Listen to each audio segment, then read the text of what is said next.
Hello again, everybody, and welcome to another edition of the podcast. Welcome to Coco and Daltz, we're real people with real reviews. That we are. I'm not Coco. And I'm not Daltz. And golly gosh, what are we talking about today in this episode of the podcast, Coco? Tell us, please.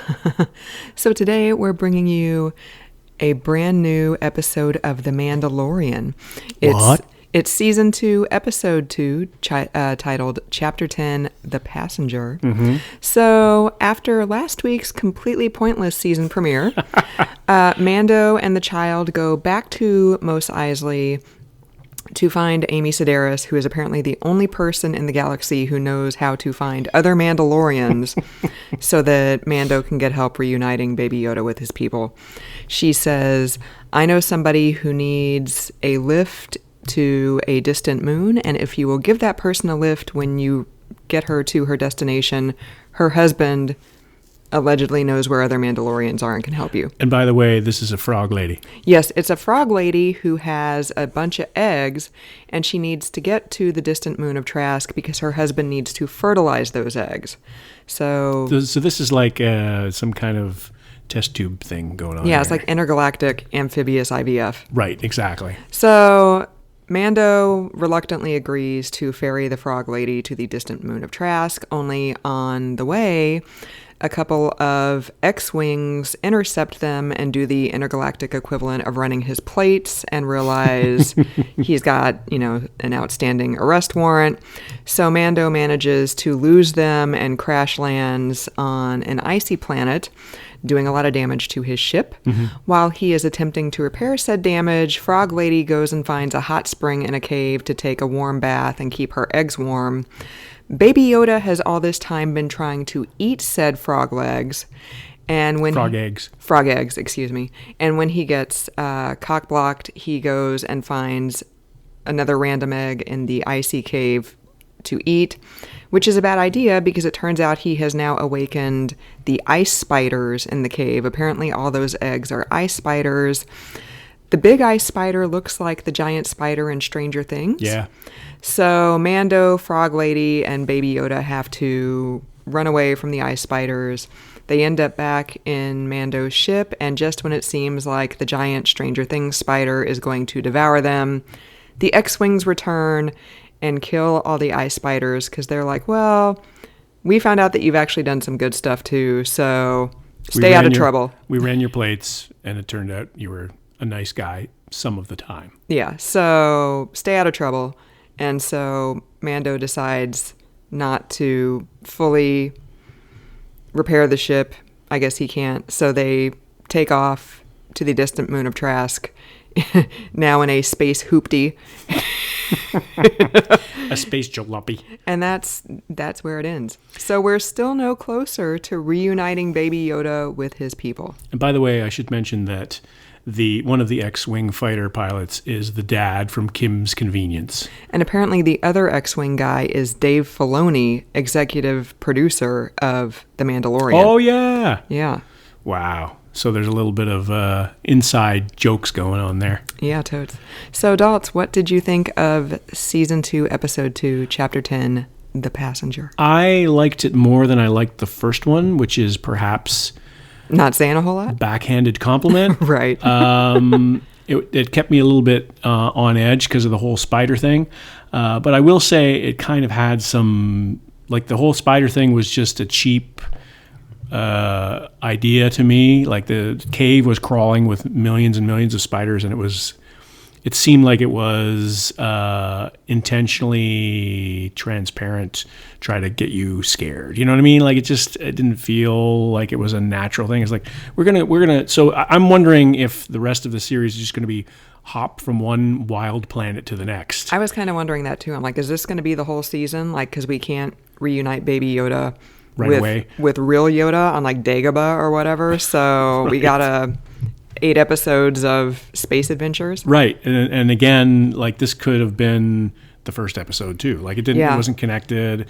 It just was a handoff. And I mean, it was fine. It was good. And it actually went, when it was over, I was like, oh, it's over. Like it didn't drag. Right. Totally. So that was a good sign because I was entertained. I must have been entertained for a period of time. But I've sort of been disappointed that the first season really set a high bar, I guess, because the second season has not really been much to me right now. It's not doing anything for me right now. Like the frog lady thing. I mean, so is this going to be an ongoing story thread now? She's going to be in this thing and baby Yoda's gonna be trying to eat the eggs the whole time. Like is this gonna be a running gag? I mean, it didn't blow me away. I don't know. What do you think, Coco?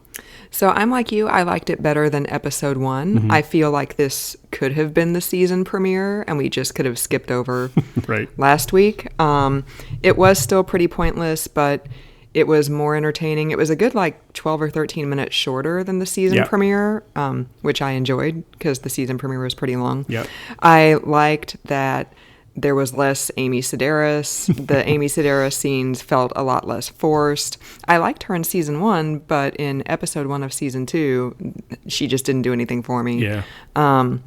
I didn't think she was great in this either, but she was better than the first one. Yeah. I loved that there was way more Baby Yoda. Mm-hmm. I love Baby Yoda. I want more Baby Yoda all the time. If it were socially acceptable for a 44-year-old woman to have a Baby Yoda doll, I would have a Baby Yoda doll. I don't think there's a reason you can't have one. Well, we are getting a new dog listener because the original Coco passed away this summer. So maybe new dog can have a Baby Yoda doll for Christmas. Well, there's no reason that Santa can't give you another Baby Yoda thing. You've already got the Baby Yoda T-shirt, right? Oh, that's true. So, less Amy Sedaris good, more Baby Yoda good. Mm-hmm.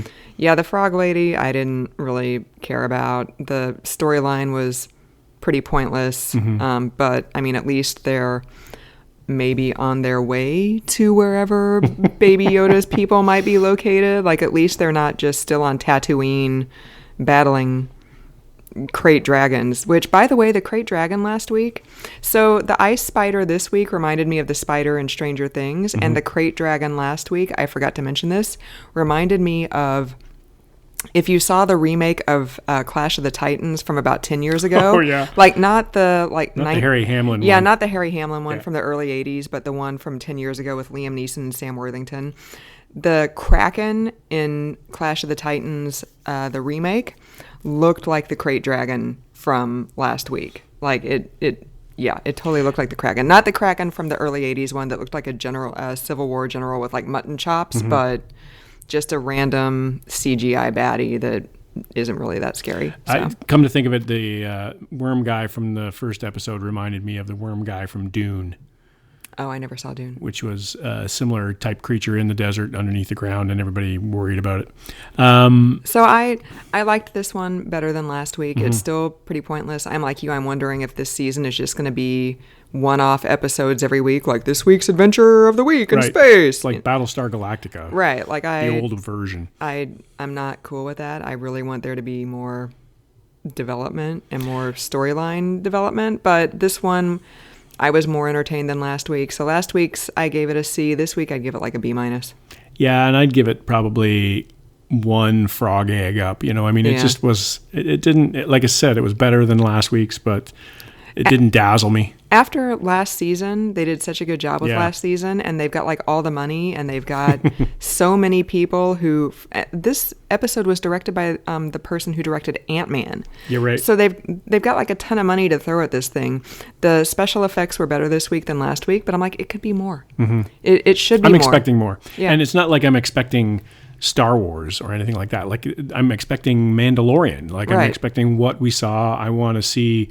Like, where is Carl Weathers and Gina Carano? And where's Gina Carano? Like, those are the people that I liked, and just I don't think that the Mandalorian alone is enough to carry this series. Like, it seems where we are right now. Like, he doesn't really have much of a personality.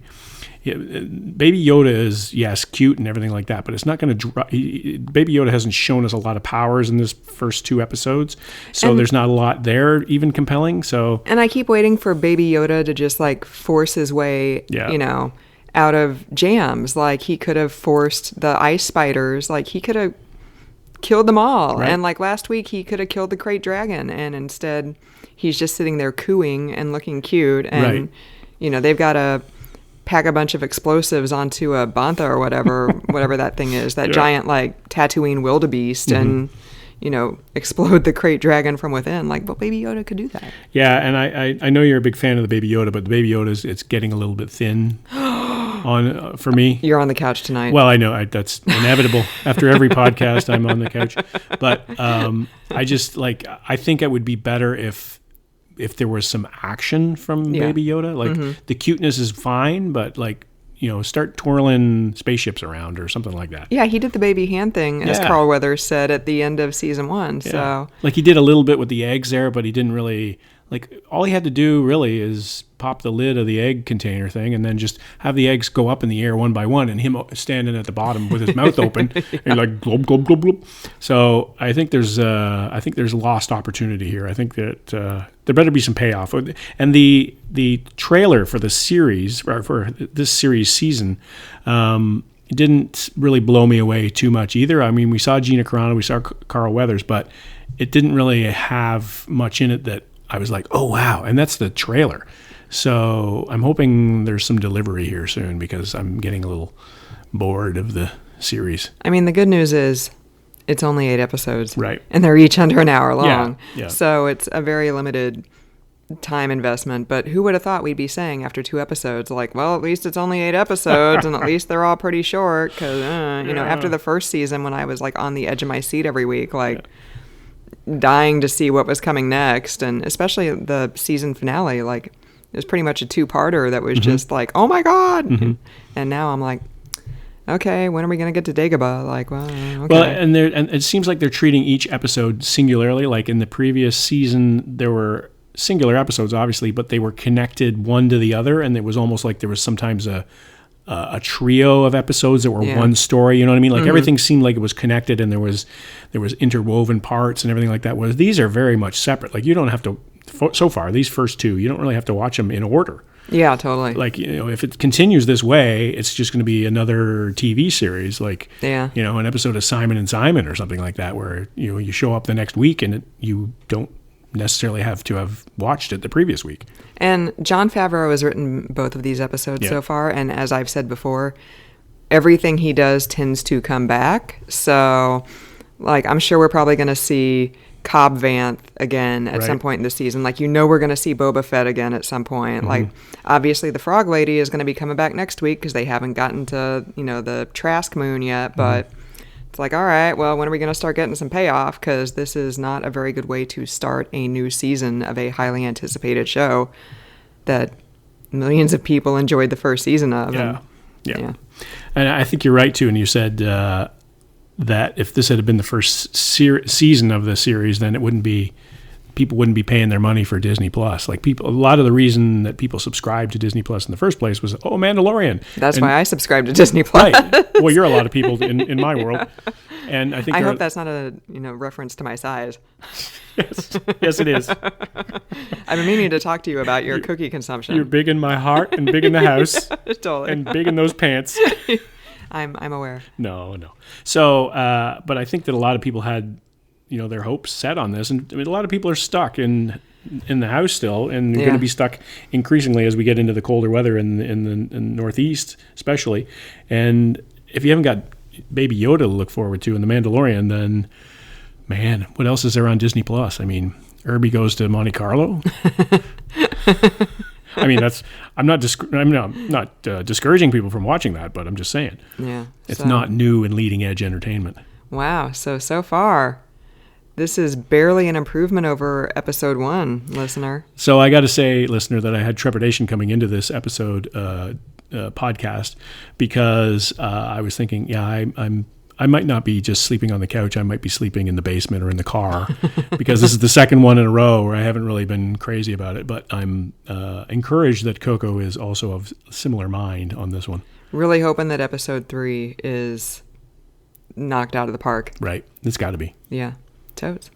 All right. So I think we have done a good version of this summary right now of this episode. Coolio. Do you want me to tell people where they can find us? No. Okay. I think we're good. Alrighty. They know where to find us, because we're popular. We're everywhere. We're so not popular. Just go back to where you found us the first time. If we were really popular, we'd be making money, and we're not. So So that's my yardstick. We're doing it for fun. So thanks again for joining us, listener, for another episode of the podcast. I'm not Coco. And I'm not Dolls.